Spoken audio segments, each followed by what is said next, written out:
किसी भी जटिल परिपथ जाल को तीन प्रतिबाधाओं युक्त जाल द्वारा व्यक्त किया जा सकता है। इन तीन प्रतिबाधाओं को दो आकृति के जाल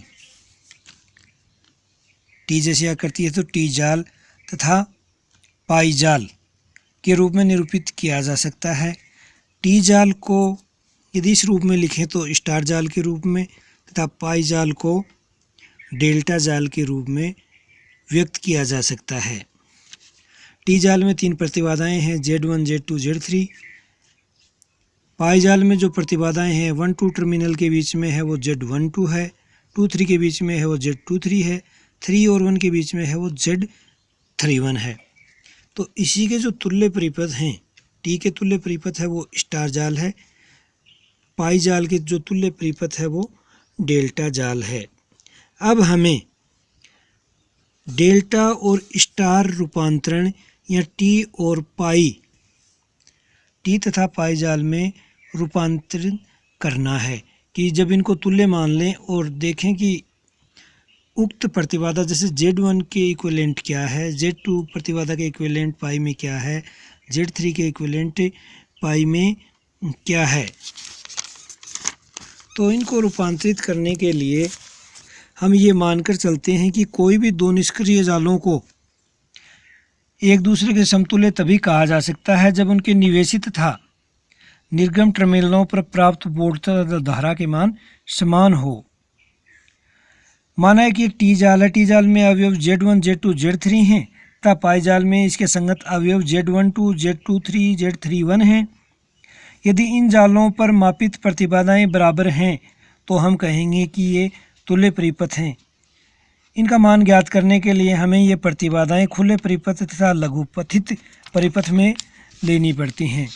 इसके लिए हम कुछ राशि परिभाषित करते हैं जिनमें से है Z1OC, 2-3 टर्मिनलों को खुला छोड़कर 1-3 के मध्य जो मापित प्रतिबाधा है वो Z1OC है। Z2OC, 1-3 टर्मिनलों को खुला छोड़कर 2-3 टर्मिनलों के मध्य मापित प्रतिबाधा है। Z1SC, 2-3 टर्मिनलों को लघुपथित कर 1-3 के मध्य मापित प्रतिबाधा है। Z2SC, 1-3 को लघुपथित करके 2-3 टर्मिनलों के मध्य प्रतिबाधा है। अतः टी जाल के लिए इनके मान निम्नानुसार होंगे। Z1OC equal to Z1 plus Z2, Z2OC equal to Z2 plus Z3, Z1SC Z1 plus Z2 Z3 upon Z2 plus Z3, Z2SC equal to Z2 plus Z3 Z1 oblique Z3 plus Z1। तो ये जो equation number 1 है ये T जाल के लिए है। इसी प्रकार पाई जाल के लिए Z1OC equal to Z31 into Z12 plus Z23 oblique upon Z31 plus Z12 plus Z23, Z2OC equal to Z23 into Z31 plus Z12 upon Z23 plus Z31 plus Z12, Z1SC equal to Z31 Z12 upon Z31 plus Z12, Z2SC Z12 Z23 upon Z12 plus Z23। जो ये equation number 2 है ये पाई जाल के लिए इन उपरोक्त 4 प्राचलों का समीकरण है। अब इन समीकरणों की तुलना करें। हम ये मान के चल रहे हैं कि टी जाल तथा पाई जाल एक दूसरे के तुल्य हैं, अतः समीकरण 1 और 2 की तुलना करें तो हमें जो समीकरण प्राप्त होते हैं वो होंगे Z1 plus Z3 equal to Z31 into Z12 plus Z23 upon Z12 plus Z23 Z31। समीकरण number 3, Z2 plus Z3 equal to Z23 into Z12 plus Z31 upon Z12 plus Z23 plus Z31। Equation number 4, Z1 plus Z2 Z3 upon Z2 plus Z3 equal to Z31 Z12 upon Z31 plus Z12 equation number 5 तथा Z2 plus Z3 Z1 upon Z3 plus Z1 equal to Z12 Z23 upon Z12 plus Z23 equation number 6। अब हमें इनको रूपांतरित करने के लिए ये जो समीकरण 3, 4, 5, 6 हैं इन्हीं का ही रूप चेंज करके एक राशि को दूसरी राशि में रूपांतरित करेंगे। अतः समीकरण 3 में से 5 को यदि घटाएं, 3 में से जब 5 को घटाते हैं, इक्वेशन 3 में से 5 को घटाया जाता है तो हमें जो राशि प्राप्त होती है वो होती है Z3 का square oblique Z2 plus Z3 equal to Z31 का square Z23 oblique upon Z12 plus Z23 Z31 into Z31 plus Z12। इसे हमने दे दिया इक्वेशन नंबर 7। अब समीकरण 4 और 7 को गुणा कर दें। समीकरण 4 और 7 को जब गुणा किया जाता है तो हमें जो प्राप्त होती है राशि वो होती है Z3 स्क्वायर बराबर Z31 का स्क्वायर Z23 का square upon Z12 plus Z23 plus Z31 का होल स्क्वायर।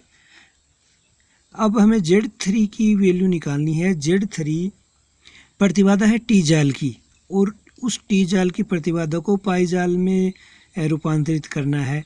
तो Z3 बराबर इसका हम वर्गमूल लेंगे तो जो राशि प्राप्त हुई वो ये हुई Z3 equal to Z23 Z31 upon Z12 plus Z23 plus Z31 समीकरण नंबर 8।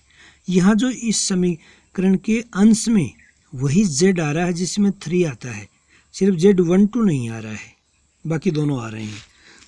तो इसी से तुलना करें तो Z1 में ऊपर वही आएगा जिसके Z के साथ 1 सबस्क्रिप्ट आता है, तो Z31 Z12 upon Z12 plus Z23 plus Z31 समीकरण नंबर 9। ये Z1 को रूपांतरित करता है T से पाई में। इसी प्रकार Z2 equal to Z12 Z23 upon Z12 plus Z23 plus Z31 समीकरण नंबर 10 जो कि Z2 को रूपांतरित करता है। तो समीकरण 8, 9, 10 की सहायता से हम पाई जाल को टी जाल में रूपांतरित कर सकते हैं, यानी अमुक अमुक पाई जाल के अवयव मिलकर टी जाल के इस अवयव के तुल्य प्रतिबाधा बनाते हैं, यानी ये पाई से टी में रूपांतरित हुआ। अब हमें टी जाल को पाई में रूपांतरित करना है, यानी कि पाई जाल के घटकों की वैल्यू हम टी जाल के घटकों के रूप में लिखें।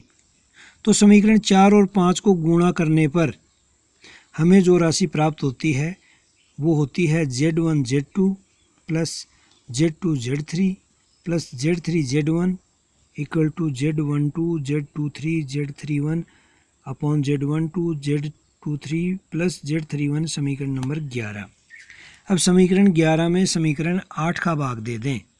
समीकरण 11 में इस समीकरण 8 का यदि भाग देते हैं तो हमें जो राशि प्राप्त होती है वो होती है Z1 Z2 plus Z2 Z3 plus Z3 Z1 upon Z3 equal to Z12, जिससे हम लिख देंगे Z12 इक्वल टू Z3 का भाग दे दिया तो यहाँ Z1 बच गया, दूसरे पद में Z2 बच गया, प्लस तीसरे पद में Z1 Z2 अपॉन Z3 बच गया। तो ये जो समीकरण है 12, ये Z12 को पाई जाल के 1-2 के मध्य मापित प्रतिबाधा को टी जाल के अवयव के रूप में लिख रहा है। इसी प्रकार Z23 सिमिलरिटी से लिख देंगे Z23 equal to Z2 plus Z3 plus Z2 Z3 upon Z1। ये समीकरण पाई जाल के 2-3 टर्मिनलों के मध्य मापित प्रतिबाधा को टी जाल की प्रतिबाधाओं के रूप में लिख रहा है, तथा Z31 equal to Z3 plus Z1 plus Z3 Z1 upon Z2।